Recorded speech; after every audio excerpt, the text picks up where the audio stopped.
Good morning and welcome to another Daybreak. My name is George Bruno, also known as the Sultan of Silver in the hair industry, making a quick video reviewing some tweets before I head to the salon and work on beards all day long till about 3 o'clock. Dude says to me, I don't need a book called Game. What the hell kind of guy would read a book about that? Me? So what did you do last night?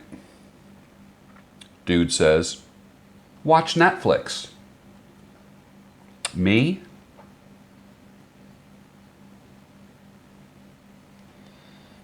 Silence. Got off the phone with my 22-year-old daughter, chatting about days past. She says, I still remember the Apostles' Creed after all these years, Dad. She recited it like it was yesterday.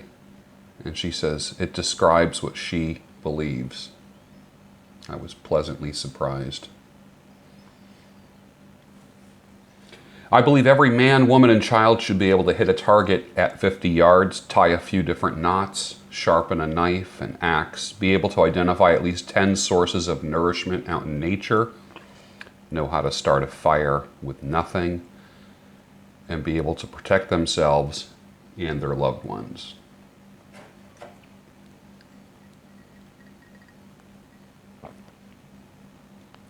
I ran 20 minutes on the treadmill last night. Then finally, the manager of Target told me that I should go join a gym. One of my favorite poems of all time for you pipers. You'll love this. You've heard me say this before, and I call this area of my kitchen, it's just like a little bump out area. I call this the cozy nook, but this is the poem that I got this from. A pipe, a book, a cozy nook, a firelight, at least its embers, a dog, a glass, 'tis thus we pass, such hours as one remembers. Thomas Hall, 1892. There's been some talk going around about not having a man cave, like how women will push men out into the garage or to their basement or to a room that men call a man cave. And I kind of get that, because my opinion is this. Your whole house is your man cave. You shouldn't be shoved off to a corner somewhere. But if you are a pipe smoker or a cigar smoker, then you know what? Then it kind of makes sense to be in a garage or a shed or a room with ventilation, or a basement that has an exhaust fan or something. I have my Van Gogh room that I absolutely love. It was space that was already there. I'm not pushed out in it. No one's, I'm not being banned to a desert island or a barren wasteland. It's something that I enjoy. And after the, 2, almost 3 years of having what I call the Van Gogh room, probably 3 or 4 now, of creating just a little area where I can just smoke a pipe and read without hearing television, without hearing radio, without hearing anything. People have said to me, someday I would love to come and have a pipe with you in the Van Gogh room. And a lot of people have understood the value of having a little escape thing. You're not escaping from your home that you love and that you purchased and that you've worked on. It's nice to have an area where you can puff on a pipe, and I think this is mainly for guys who enjoy pipes and cigars. And for me, it's not my library, because I have a library that is unbelievable. This is truly an area where I will grab a book or an audio book on my phone, and I go out and enjoy a pipe without making everyone else smell my pipe or cigar. That's just called good old-fashioned consideration, and I hope you guys would consider that. I don't care if you set up a tent. I don't care if you have a corner in your garage. Always have 2 chairs when you set up a Van Gogh room of your own. 2 chairs. You know why? Because every now and then someone will swing by, and it doesn't have to be fancy. I know guys who have put a lot of money, granite top bars and wet bars with sinks and built-in refrigerators. No, it doesn't have to be that way. It can be your own private little Marriott escape room. It can. And most of the places that I know, doesn't matter how rich or poor the person is, it serves a purpose, and that purpose spans all socioeconomic walls. A pipe, a book, a cozy nook. Where is your cozy nook? A lot of ideas will come to you there. A lot of hope will come to you. When you sit in your cozy nook and you're in despair, solutions will come to you. God will speak to you. It's a great place to pray. And if it's far enough away, you can pray out loud, like I do. Really don't mind if you sit this one out. My words but a whisper, your deafness a shout. I may make you feel, but I can't make you think. Your sperm's in the gutter, and your love is in the sink. Jethro Tull, 1971.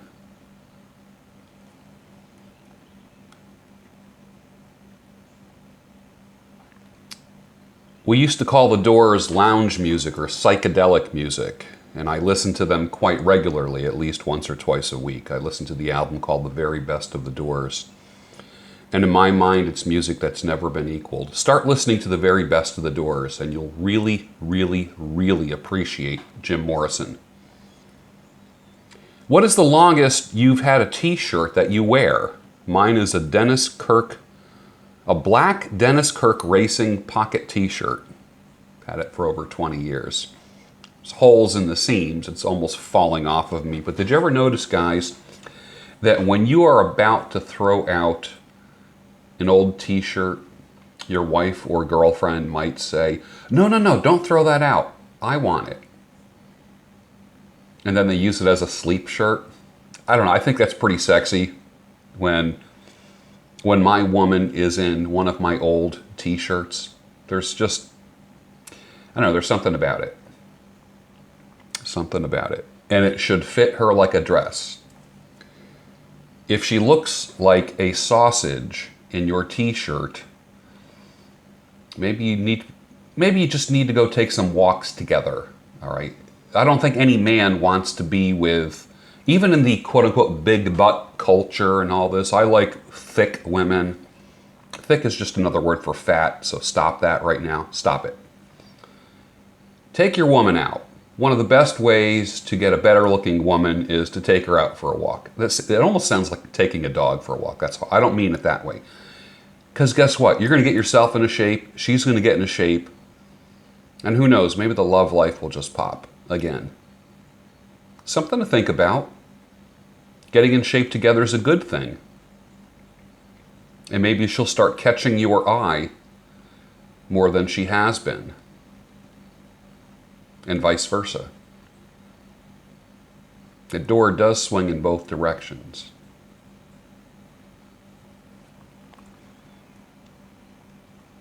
I love it when they say no Trumpers, please, on the dating swipe sites. Cool. That's awesome. Thank you for more than you'll ever know. Elon Musk smoked pot. Stop the bus! Shit, if you knew how many enjoy God's gift of icky, sticky dankness, you'd have to sell all your stocks in order to boycott. Don't worry about it. Don't worry about it. My attitude on marijuana. It can be kind of like a cock block of motivation. Just like alcohol. It can help you relax. It can give you short-term memory loss. It can give you brain fog. It can give you the kind of like the stoner that lag time. Someone asks you a question. It takes you just a couple seconds longer to answer as you're thinking. And don't make a sound when you're thinking. Don't do the stoner. Hey, where? I need to move your car. Where are your keys at? Just don't make the situation worse by opening your damn mouth. Use responsibly. And some people say, well, is there such a thing as responsible use of marijuana? Yes, there is. Yes, there is. Whoa, not so fast there, boy. You're not getting out of that chair till I say you can. Sit back and just relax. Haunted bookshop, pipe tobacco. When I asked my 80-something father if he can still do it, he said, I can still crack walnuts half the night. His exact words.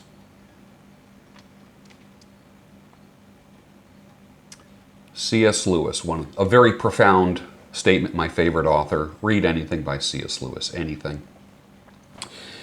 In a sort of ghastly simplicity, we remove the organ, but demand the function. We make men without chests and expect of them virtue and enterprise. We laugh at honor, and then we are shocked to find traitors in our midst. We castrate, then bid the geldings to be fruitful. C.S. Lewis, 1943, in a book called The Abolition of Man.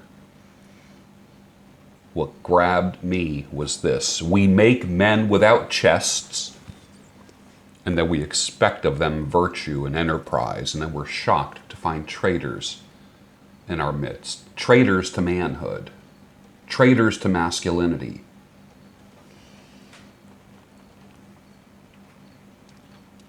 Is there an alpha male version of Delilah on the radio, non-political, and speaking to men in a non-beta, sucking up to everyone's style? Is there someone that exists like that?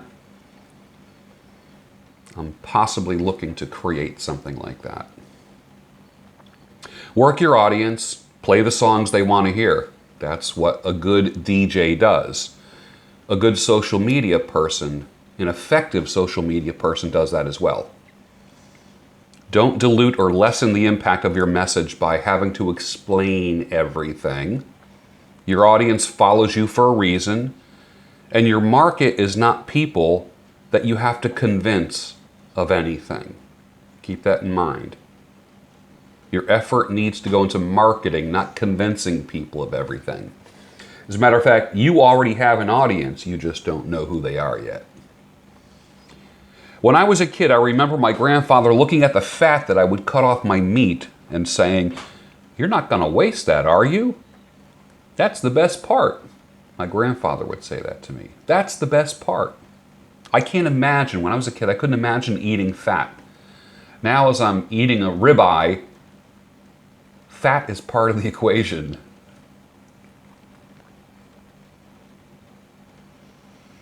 As a professional YouTuber, I have discovered that people that give you the biggest praise will also give you the biggest hard time if you modify your direction.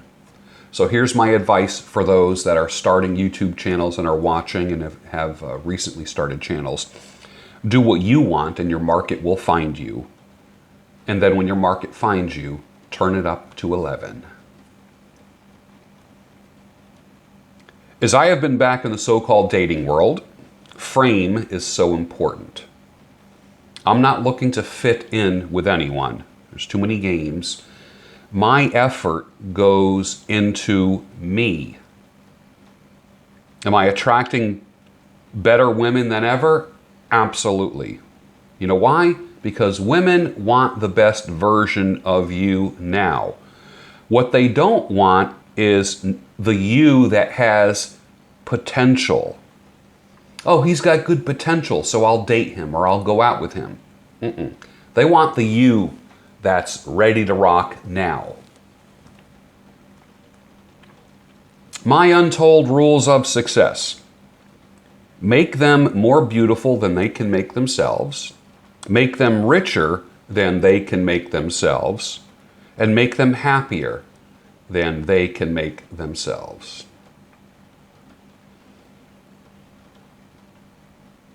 One of my sons was harassed by dudes at school when he was little because his birthday is April 1st. He said, "Why do I have to be born on April Fool's Day?" I told him because God made him with a sense of humor and he will always make people laugh. And he does.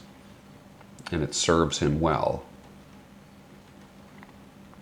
My daughter said she was scared of a tapping sound coming out of her closet at night. It started at midnight. I told her, it's not anything spooky.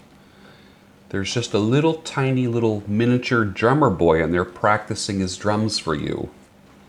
She says, "Aw, that's so cute. I like that." She slept like a rock. Be creative in your parenting. So many men today will make great wives.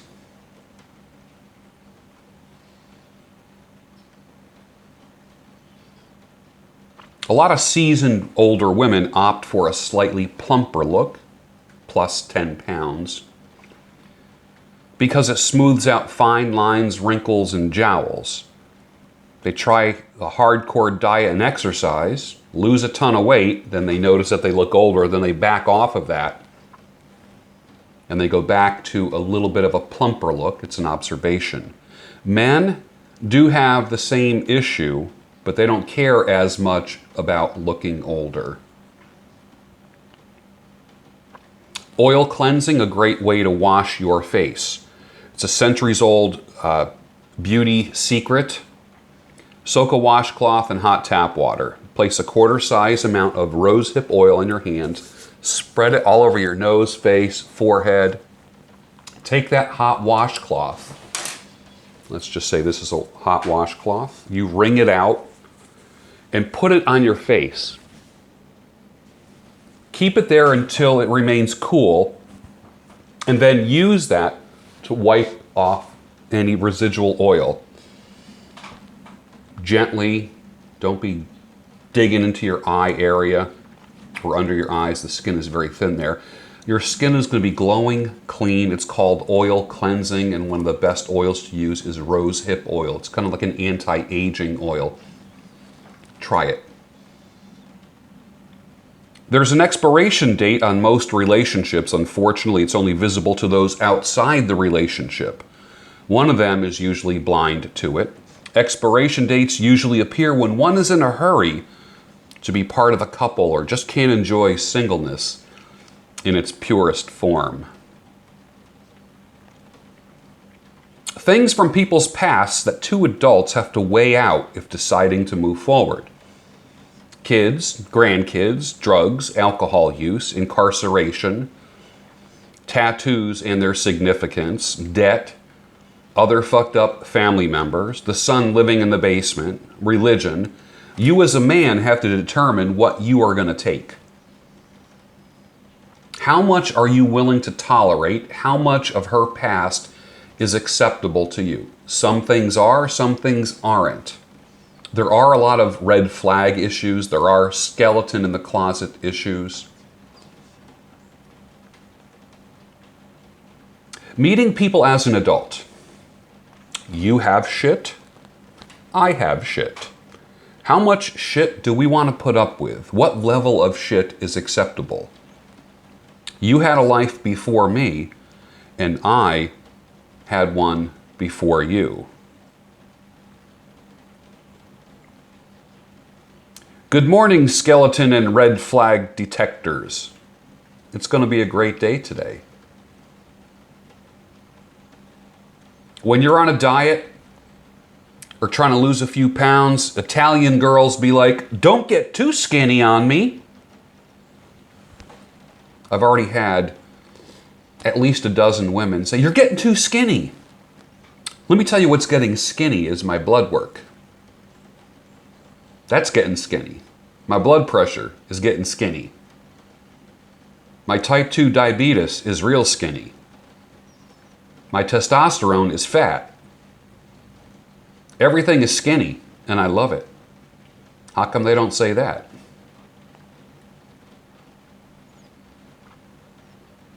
I find television to be very educational. Every time someone turns it on, I go into another room and read a book. Groucho Marx.